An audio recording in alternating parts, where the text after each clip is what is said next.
Here you go.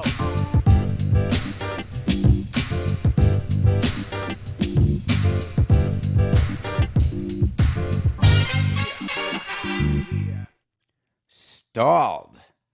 Nothing personal word of the day for Tuesday, June 6th, 2023 is stalled.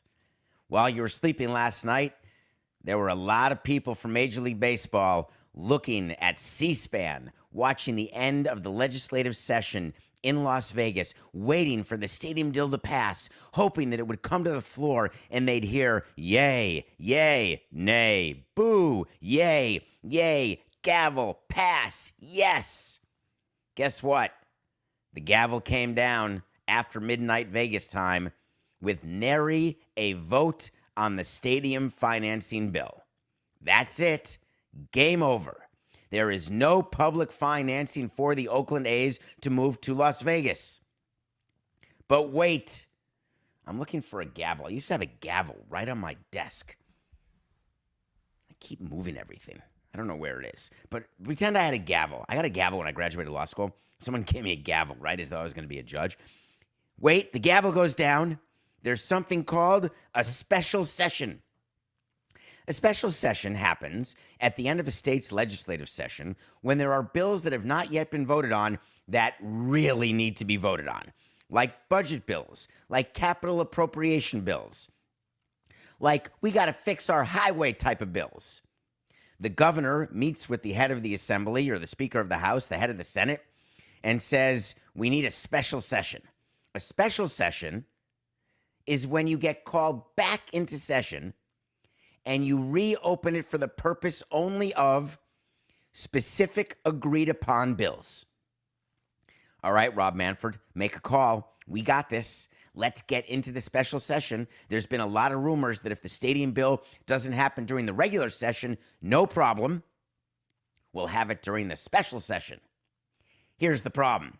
Major League Baseball and John Fisher, the owner of the A's, knew that if the gavel dropped on the regular session, there would be zero chance of hearing the bill during a special session. Why? We tried that. Baseball knows from Florida. We did not in Tallahassee trying to get state money. Our bill died before it even got voted on the floor. The gavel came down. Special session, budget's not passed. Let's sneak it in there. We can do it. Never happened. The next year, state money. How about it? Nope. Special session. Yes. No. Baseball knew very well that a special session in Nevada was not going to happen for the stadium finance bill. So guess what? In the middle of the night, last night, just a few hours ago, the governor of the state of Nevada announced a special session, and guess what bill is not going to be considered? Shocking. The stadium finance bill. It's stalled. I'm just a bill. I'm sitting here on Capitol Hill. Dun, dun, dun, dun. So here's what's happening. Let's go party by party. Let's start with the Oakland A's. John Fisher, the owner, gets the call from the president and all of the lobbyists they hired. Do you know that we never hired lobbyists? We had one group, Poole McKinley, great lobbyists. But I did all the lobbying for state money. I did all the lobbying locally. I had a register. I met with commissioners, met with people everywhere because I wanted them to hear from me the deal we were looking to get and how important it was to get it and how we were at the end of the road. And short of public financing, short of a public-private partnership deal, the Marlins were not going to make it in Miami. Period. No such leverage exists when you are trying to get public money in a place where there is no team yet. The Oakland A's cannot go to the Vegas legislators and say, hey, if you do not pass this bill, then we are leaving your town. You don't have the ultimate leverage because you're not there. So John Fisher and Dave Cavall and all the different other lobbyists they have and going around and trying to count votes. Clearly, they never had the votes. Clearly, the reason why the bill never came to a vote is because they didn't get the important people to carry the bill and trade enough chits within the legislative session, which is how these bills get passed. These legislators say to, all right, I'll vote yes on that, but you got to support me on this. They go back and forth. It's a total negotiating session, and you've got the lobbyists working every side, trying to see if they can make the trades happen, trying to make sure that their bills are satisfied. One of the things about lobbyists that always made me smile, it's sort of like agents who have two outfielders, both right-handed, and there's a team who really wants a right-handed outfielder. Who is the agent telling the team to sign? Because that agent is advocating for one client, not the other. What about an agent in media? I've got two people doing podcasts. They're both the same demographic. They're both really good. You have one opening. I think you should go with this guy, not that guy. Wow, that hurt my feelings. I'm not saying that ever happened because UTA would never do that to me. Would you, Jerry? So you go and you're lobbying and you're doing the trades, and you realize at one point that it's going to be a Hail Mary. So you start preparing. The Oakland A's have known not since 3 a.m. They've known earlier than that their bill was not going to pass. While we sat there in Tallahassee hoping for the 1 in a million shot that the bill would get called, that the bill would be heard, that the bill would be voted on, and when not, that we'd be included in a special session, we were ready immediately with a comment. I would meet the media, and I would say the following, if I'm the Oakland A's, which I did as president of the Marlins. While we are disappointed that Bill 509 did not get voted on, our desire and commitment to get a deal done in Las Vegas remains strong. We hope to continue to work together in order to secure a deal to have a baseball team in Las Vegas as soon as practically possible.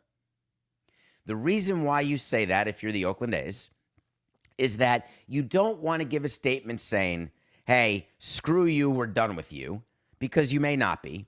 You don't want to give a statement that says that it's definitely going to happen and we're willing to wait, because you may not be able to wait for state money. You may need to figure out public financing on the local level, which does not require anything from the state. Very unlikely in the Vegas situation, but still a possibility.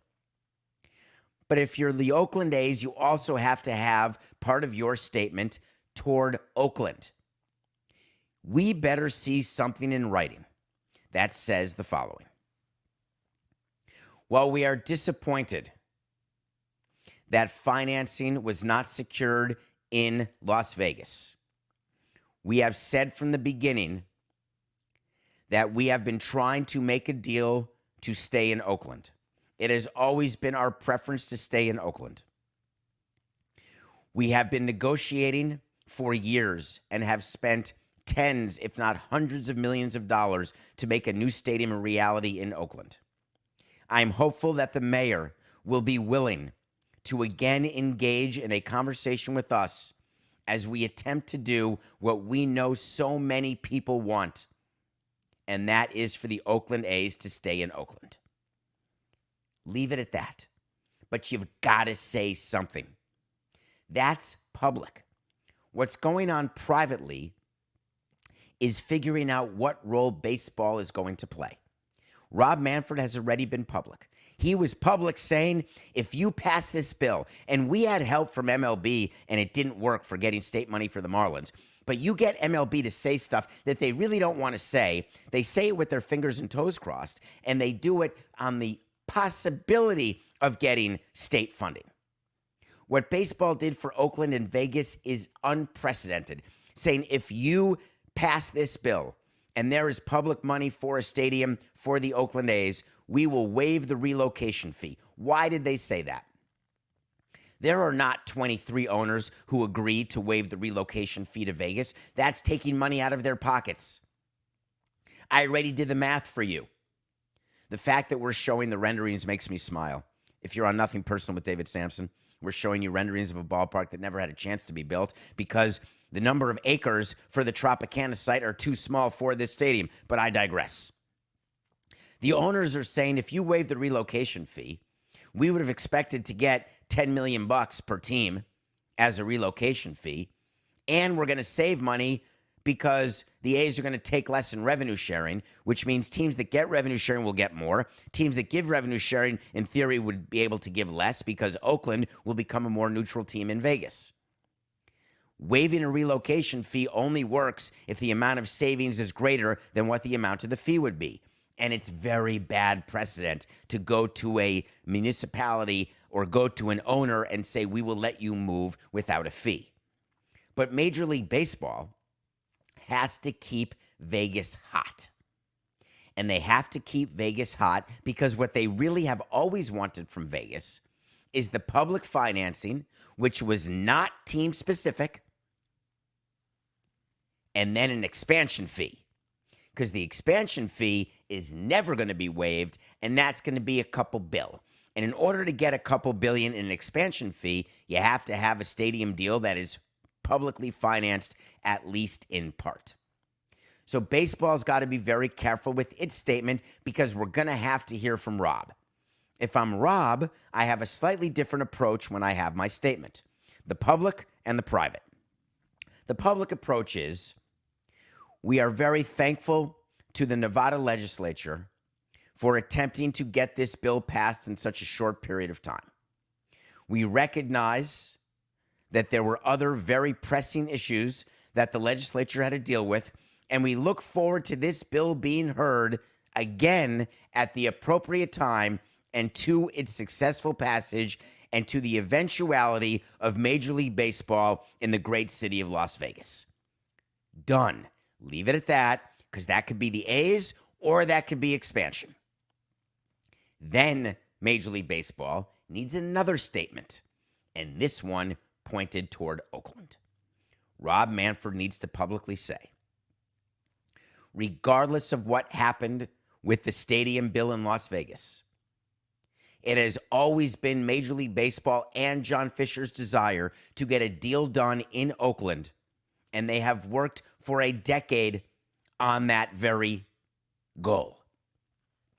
I am hopeful that both sides will agree, John Fisher and the city of Oakland will agree that getting a deal together is in both of their best interests. I stand ready to help in any way needed in order to facilitate a deal no later than the end of this year where this stadium saga can finally come to its rightful conclusion with a new, beautiful stadium in Oakland, California. Two statements, two parties, baseball and Oakland. That's public. What about privately? What's going on privately? Privately, and I've made this call, calling the mayor of Miami when you've had major disagreements over the public-private financing, when you both tried to get state money side by side while not talking to each other, when the state money doesn't come through, you then have to call the mayor and say, God, we really screwed that pooch. Can you believe those guys? You find a mutuality of failure. It's sort of like when you're in an airport and your flight's delayed for hours and you start talking to strangers and all of a sudden you're being friendly and you're not acting as annoyed when the kid spills his Cracker Jacks all over the floor and is playing games not on mute because you're all sort of commiserating in your misery. One of the things that brought a deal and got Marlins Park done was the collective misery we had and how the state failed to participate in the deal. We ended up back at the table figuring out a way to finance a stadium in the city of Miami without the state's help as a screw you to the state and to Marco Rubio specifically. And guess what? We got it done at the last possible minute after all of the delays. So, when we have been talking to you about this situation, we have been saying that there is no way Major League Baseball will be able to vote on the A's relocation in the June owners' meetings. Don't forget we said that. The June owners' meetings are coming up in 10 days, under 10 days. Remember when Rob said we hope to be able to vote on the A's relocation? NGTH. Not going to happen. We've been telling you that the A's moving to Vegas is not a done deal. We've been telling you that the conversations with Oakland are not finished. We've been telling you that whatever efforts are being made to get John Fisher to sell or to guarantee that he's moving and is screwing Oakland, none of it is actually happening. I still believe as strongly as I ever have that a deal will get done to keep the A's in Oakland because that is what's best for baseball. And baseball gets what it wants all the time. All of these ups and downs are part of the process. It is an incredible roller coaster, emotional, gut-wrenching, ulcer-inducing. And the fact that you have to deal with public statements and the media and deal with the people you're negotiating with and deal with Major League Baseball, it's enough to make someone 5'5". You've got to be willing to go through the process. And we're still going through the process. So if you're in Oakland and you're listening, trust the process. It will lead to Nick Nurse. There's another team that's having an issue. Stalled. The Chicago Bears. We've covered that for you NFL fans. There's always stadium issues. And once the Bears are taken care of, the Bills just broke ground. Roger Goodell, Coca, I forgot to tell you this. Roger Goodell called the groundbreaking in Buffalo one of the most meaningful groundbreakings in his tenure. It's the most public money ever to go to a deal in the NFL history, maybe in all of stadium history, short of Olympics or World Cups. And I don't know why he thinks that's more meaningful than when MetLife broke ground. That seemed pretty meaningful to replace the Meadowlands with a wrecking ball, Bruce.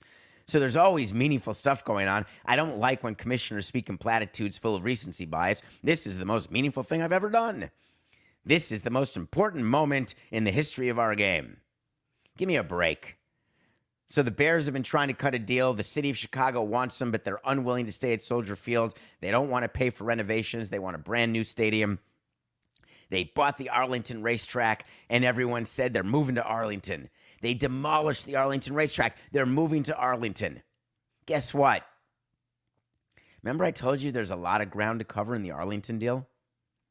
One of the biggest issues when you are building a new ballpark or a new football stadium is who owns it. It is critical that the owner of the team does not own the stadium. Critical.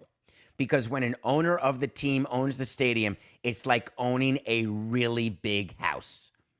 And when you own a really big house, you pay a lot of property tax.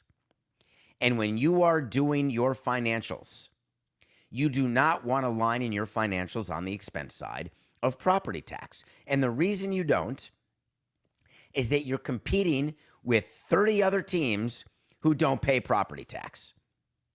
One of the biggest deals in Miami with Joe Robbie Stadium, when Joe Robbie built Joe Robbie Stadium, which became Pro Player, which became Landshark and Dolphin and Dolphins, and now it's Hard Rock, is that there's property tax associated with that building. And that always pissed off the Dolphins ownership and put them at a disadvantage. Arlington came out and said, hey, Chicago Bears, guess what? When you build this stadium on the Arlington race course land, you're paying property tax. And guess what the Bears said? No chance, toilet pants. We're not paying property tax.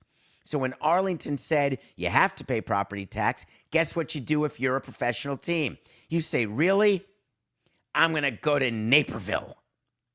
What? The Chicago Bears, not coincidentally, when they found out they'd have to pay property tax on a stadium in Arlington, said, we're going to go and we're going to talk to Naperville. And they even gave a quote.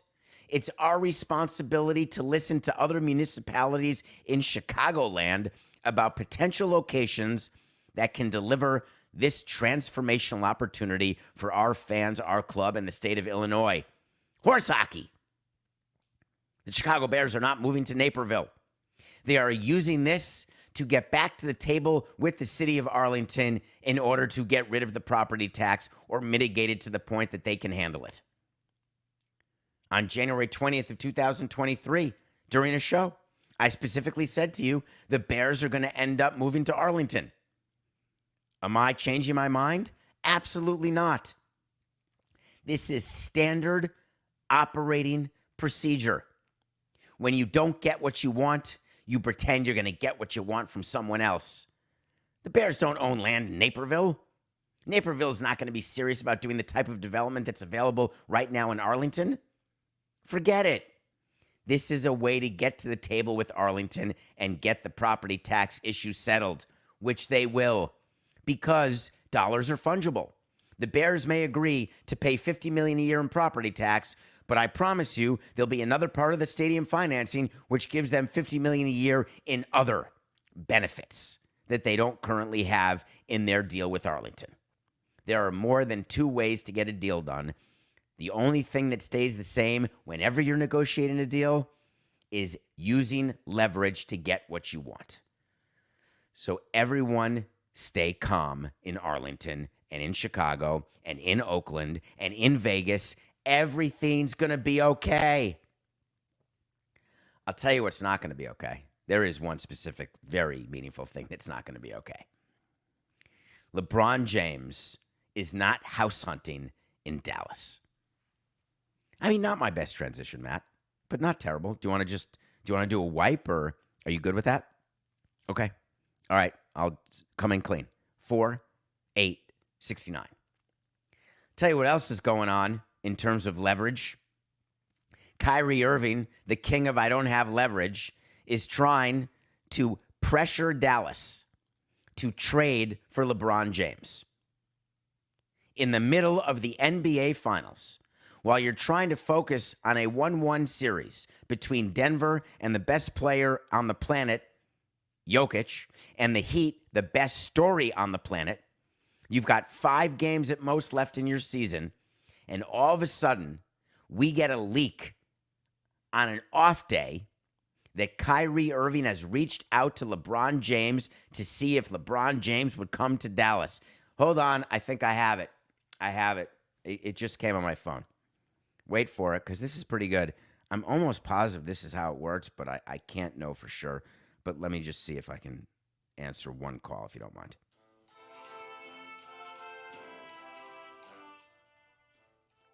Hello? Hello? Hey, what's up, Kyrie? Yeah, it's Bron. How you doing? Yeah, I'm good. I'm feeling better. I mean, I'm still annoyed that we lost that way. But, God, we just couldn't stop Jokic. We just did not have enough. We got to get that Reeves guy done, though. Yeah, he was our best. He was our second best guy. I love that guy. He's a baller. Yeah, I mean, I'd give him the full 100 if I had to. I don't want to, but I would. But I got to keep him. Yeah, I mean, listen, we made it to the conference finals. Yeah, I'm focused. Hold on one second, Kyrie, 1 second. Yeah, I'll be back on set in a minute. Hold on. One more second, Kyrie. Hey, Bronny, we got to look for places in L.A. because you're going to USC. Yeah. So what else, Kyrie? No. What? You want me to come to Dallas? Kyrie, I live in L.A. I purposely signed here because all my business is here. And obviously, I love L.A., not like Randy Newman style, but well enough. And I'm going to be with Bronny. We're going to play in the NBA together in 2 years, but next year we're going to be in the same city, which is going to be amazing. And my team just made it to the conference finals. We're going to get Reeves back and add some players, and I think we got a chance. No, I don't want to live in Texas. I know there's no state tax. No, that's cool. No, but I'm good, Kyrie. Hey, do you want to be a Laker? I mean, but you'd have to give up money. Would you be willing to do that? I mean, because if you came here, we could only give you $200 million, but you could get about $270 if you re-sign in Dallas. Oh, they're not going to sign you? Oh, that's what you're doing. You're trying to get them to re-sign you by getting me? Forget it. I'm coming, sweetheart. All right, I got to go. All right, Kyrie. All right, we'll talk again. Can you imagine that ridiculous phone call? Kyrie Irving trying to convince LeBron James to come to Dallas? It's absurd. How about a sign and trade that gets Kyrie to L.A.? Absurd. They don't have the assets.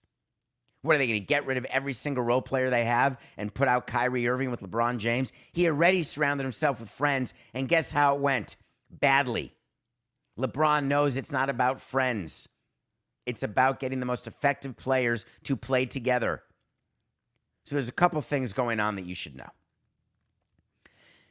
The source of this leak is Kyrie Irving.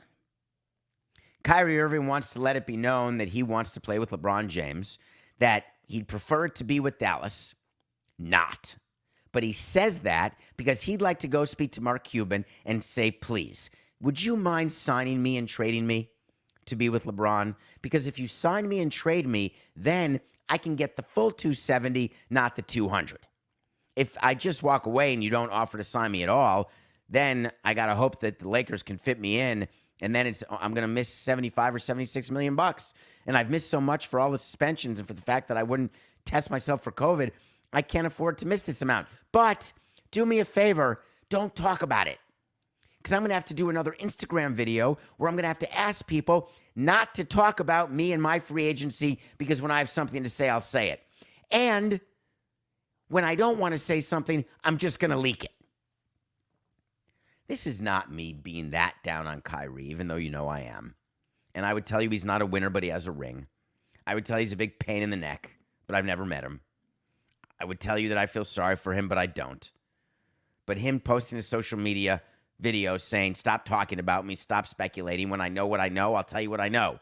And then all of a sudden it comes out that he's speaking to LeBron. Where's that coming from? LeBron's housekeeper?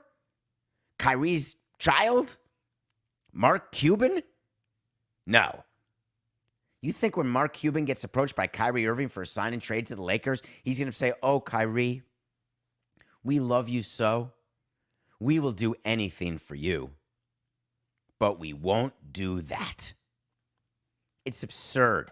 Mark Cuban ready to say he wants to keep Kyrie because he's so embarrassed about the trade at the deadline, which was the most uneven trade of all time. And then the Mavericks stunk afterwards, but he wants to run it back with the team because, oh, they'll get used to playing with each other. But Kyrie gets out there. What about a big three of Luka, LeBron, and Kyrie? That would be unstoppable. It's also impractical. Oh, and by the way, LeBron's retiring. Just kidding. He's not actually retiring. If I'm the NBA, I'm so pissed off right now. I'm so tired of Kyrie Irving. I'm tired of Ja Morant. I'm tired of the distractions. I want there to be a finals where we're talking about Jokic and Butler and Martin. Well, and Butler and Zeller and Butler and Haslam, or Jokic and Murray. Oh, Coca off the schedule. Do I have one more minute to talk about Jamal Murray? Just because Jamal Murray actually lived in the Rosebud Schitt's Creek Hotel. I didn't realize. I thought it was not a real hotel. I thought it was like a movie set or a TV set. Murray in Canada lived in that Rosebud Motel. Do you think like with Stevie? Anyway. All right. Wait to see. When I tell you something's going to happen, if it does, great. If it doesn't, great. Either way, we will revisit it, including the wait to sees that I told you about in the beginning of this show, which are not officially done. Ready? This is so easy, but I'm going to take a win when I can. LeBron James is not going to the Mavericks. I can't even. Are you putting that in the document? Are you? Because it's so ridiculous. All right, when we come back, we are going to review a movie that you asked me to watch with Tilda Swinton and Idris Elba called 3,000 Years of Longing. I had not heard of it. You asked me to watch it. I did, and I can't wait to talk about it. And then we're going to talk about something that's going on in basketball. 20 years ago, we talked about how when you're investing millions of dollars in a player, why not invest 30 grand in someone who can help him shoot free throws? That's when there was talk of Orlando Magic and bringing in an extra coach to teach Shaq how to shoot free throws. Because the hack-a-Shaq was a thing where if Shaq was in the game at the end, people would just foul Shaq and they'd get the ball back and only give up 1 point at most because he was so bad. What's going on now with assistant coaches in the NBA is enough to make owners squirm, and believe me, they're not happy about it. We'll be right back.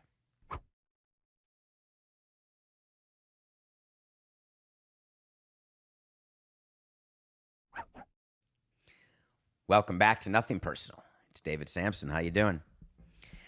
We are here every day, live, 8 a.m. I'm trying to sit back and be more casual. You've asked me to do that on the Nothing Personal with David Samson YouTube channel, Coca.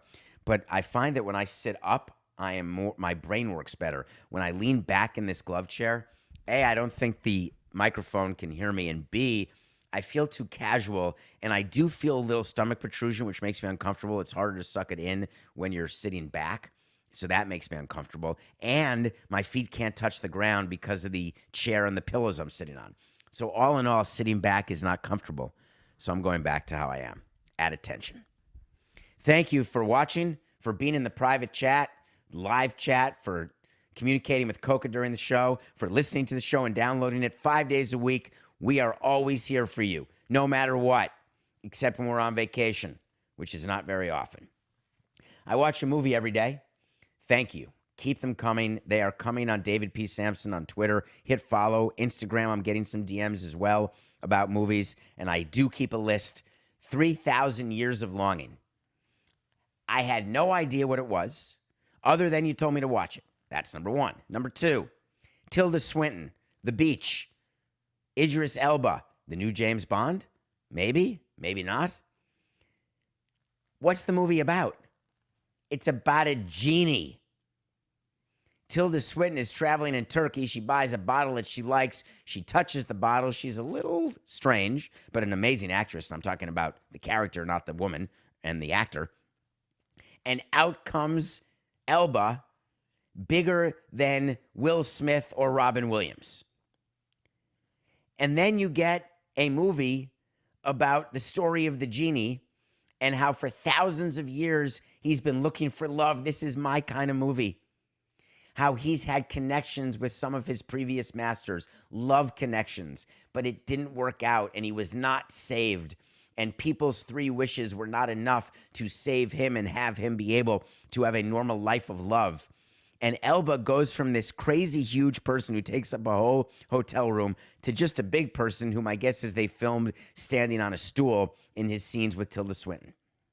So the story goes back thousands of years and then proceeds up to the present. And the question is, did the genie find love after 3,000 years of longing?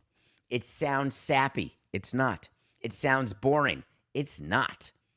Well acted, well written, amazing production design and special effects that you don't think are special effects. You actually believe the genie is the size of the genie.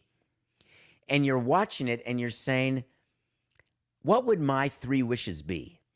Because whenever you have 3 wishes, it tends to not work out. And you can't say, I wish for 3 more wishes. There's been movies made about genies and wishes, and Bruce Almighty is about wishes without genies because he's God. Do you ever think about what your 3 wishes would be? It got me thinking. I'm not willing to release my 3 wishes right now because I'm still calling the list, but I am willing to do it one of these days. Maybe on a mailbag episode, Coca. I will give what my 3 wishes would be if I found a genie in a bazaar somewhere. But if you've got 3,000 years of longing, if you feel you know what that's like, watch the movie. Well worth it. Okay, NBA talk. The coaching carousel goes round and round. Wait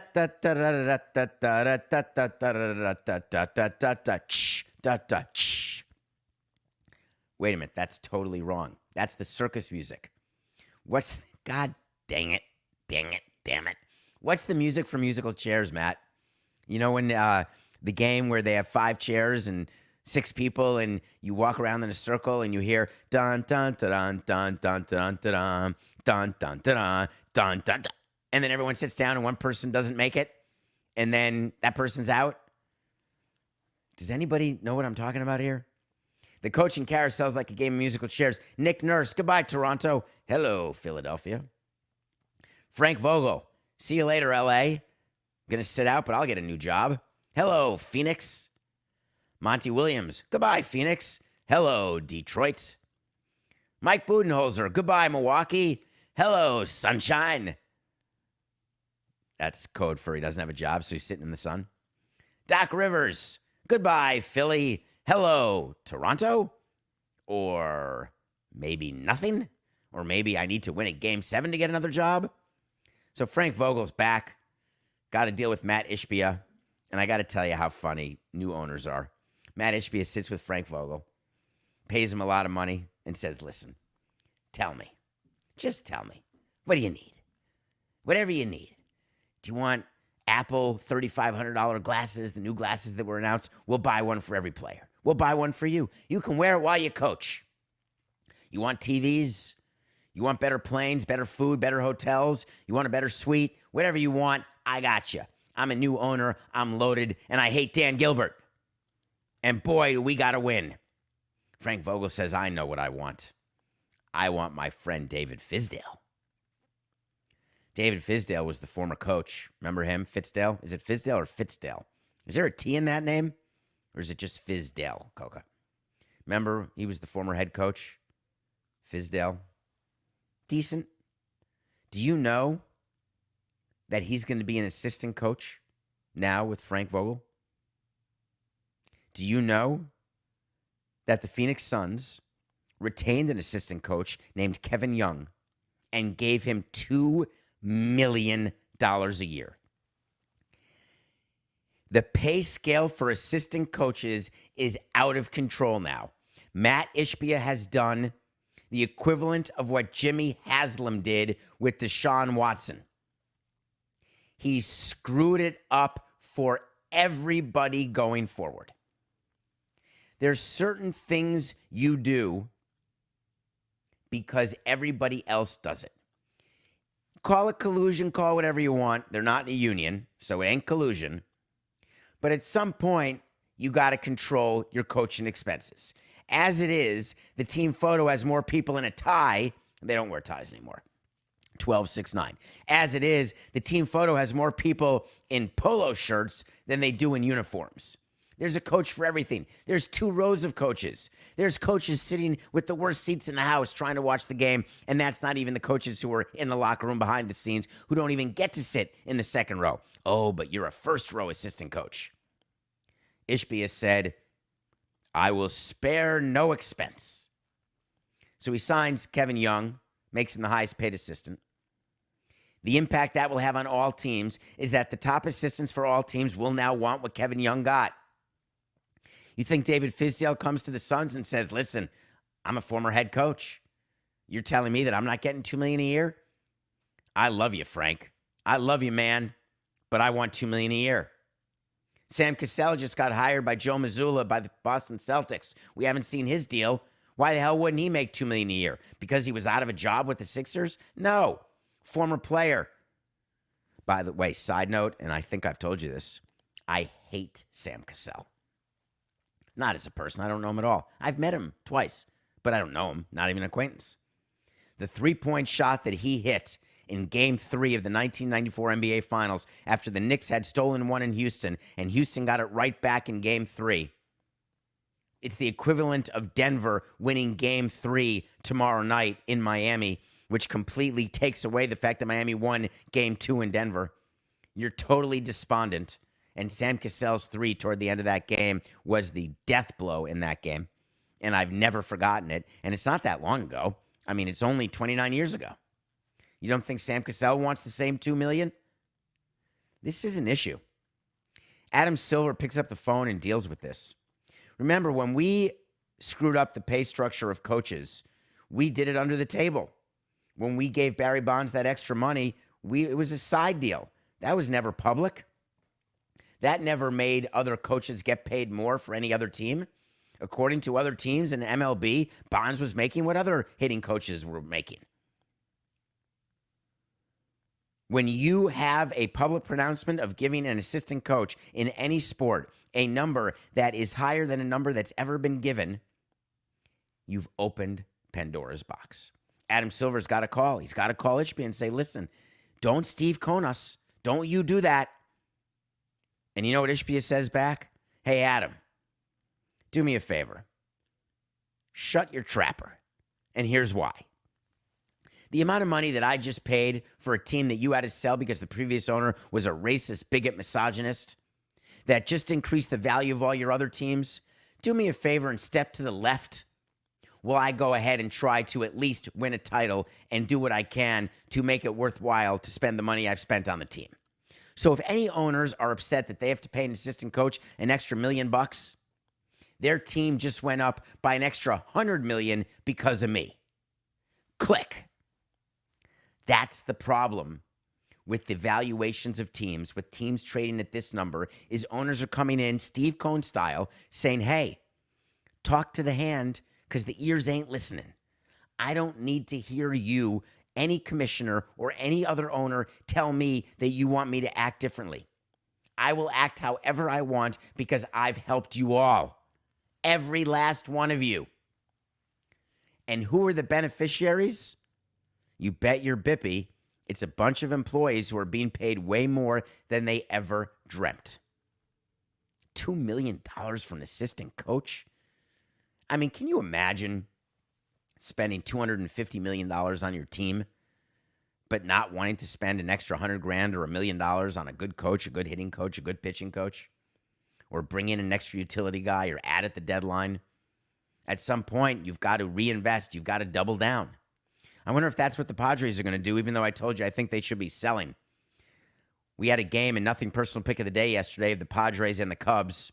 Two teams struggling, two teams that should be selling at the deadline, two teams who didn't dream that they'd have to sell at the deadline, and the Padres have a Juan Soto problem. Juan Soto was asked about the Padres offense, and he said, hey, don't look at me. I'm the wrong guy to ask. Assuming nothing got lost in translation, Bill Murray style, when a player says that, that's the sign of something bubbling under Ghostbusters 2 style. And if there's stuff bubbling in a clubhouse or bubbling in a team, that team is not going to perform. And the Padres are not performing. Now, yesterday, they performed. Guess what? They won. That makes us a winner. The Panthers over the Golden Knights. What a great pick by me. The Panthers were plus 115. They went into Vegas, and they won 7-2. They had an amazing performance. They got out to a 4-0 lead, ended up winning the game 7-2, tying the series, heading back to Sunrise with a best of 5 with home ice advantage. Way to go, Florida. Yeah, that didn't happen. Panthers lose. We're 85-88. I wonder if the Panthers think that they've done well enough by winning the Eastern Conference and being down 2-0. Guess what? The Panthers were down 3-1 to the Boston Bruins and won 3 straight. The Panthers have not lost at home yet. And you know the Pat Riley rule. The series doesn't start till someone loses at home. The Stanley Cup has a long way to go. But boy, Vegas looks better. And as for pulling the goalie, which is what the Panthers did, I like that. Give him some rest. He gave up 4 goals. Give him rest, no problem. Get ready to get back to Sunrise whenever the next game is, which my guess is tomorrow night. No, the finals are tomorrow night, so the next game is probably not till Thursday. There's no way they're going to do Stanley Cup and NBA together, and the NBA finals is tomorrow. So I'm guessing, Coca, that game 3 of the Stanley Cup is going to be Thursday. Get the goalie a little rest. It's been a hell of a run. That Stanley Cup series is not over. So we're 85-88 with going 1-1. I got a game for you today. Cleveland, are you okay? The Guardians have been so bad. That whole division is rough. The Guardians just designated for assignment a player who was pitching really well for them in years past, a guy named Zach Plesac, who ended up regressing significantly to the point where he's off the team. We've done a lot of segments on Justin Bieber, otherwise known as Shane Bieber. Shane Bieber is a $10 million player who has a year left until free agency. He is anybody's top target who's looking for pitching, New York. Anybody's top target at the trade deadline because the Guardians are smart. However bad they're playing this year, they're a team that knows what they're doing. Shane Bieber is going to be traded by the Guardians by this deadline because the Guardians cannot make the playoffs this year. No chance. Bieber is a free agent after next season, which means he's more valuable at this deadline than next deadline. And the Guardians are not in position where they're in a better chance to win next year than they were this year. It didn't happen. Therefore, retool, get assets back for Shane Bieber, save $5 million, which is half his salary, by trading him and having him spend July, August, September on another team. Don't wait for July 31st. Find a team who's willing to act quickly. Find a team who's willing to give a lot, because starting pitching is at such a premium. Bieber is pitching against the Red Sox today. Bieber's minus 120 against the Red Sox. And my view of this game is that there will be a heavy number of scouts in the scout section right behind the plate. Total eyewash, by the way. Everyone knows what Shane Bieber can do. You don't need to go to the game to scout it. But the reason why there'll be so many scouts there is Bieber is going to pitch tonight, and then these scouts go back to their assistant GMs, who go to their GMs, and they say, all right, if we're adding, this is the guy. Let's identify it. Let's engage with the Guardians and get a deal done before our competitors do. The Guardians are sitting pretty with an asset that they're going to maximize. And Bieber winning tonight, it's a hell of a start. So we're going to take the Guardians over the Red Sox as our nothing personal pick of the day. The Guardians are one example of many, but really one of the better examples Tampa Bay Rays number one in baseball. They look at players, they look at standings, they look at their own delusions, and they look right into the camera and say, it's just business. Goodbye, Shane. This is nothing personal.